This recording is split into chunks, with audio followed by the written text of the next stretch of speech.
Welcome to today's debate. One side is Flo, and the other side is Langston. Anyways, we are going to be deciding who is the biggest bird. Big Bird from Sesame Street, or the eagle from Angry Birds. Langston, you are Angry Birds. And Flo, you are Sesame Street. Yay! Langston, go first.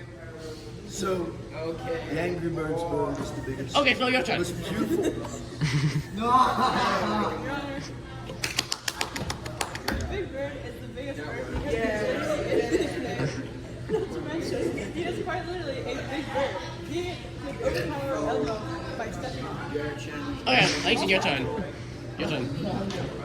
Angry Birds bird is big and thick and beautiful. Okay.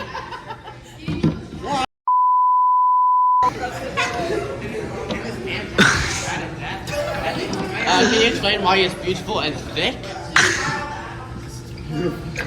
I can't hear you, so neither can they.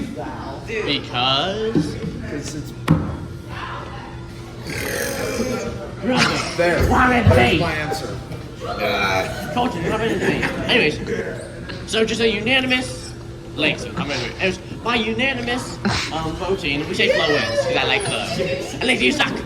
Don't call birds beautiful. That's really.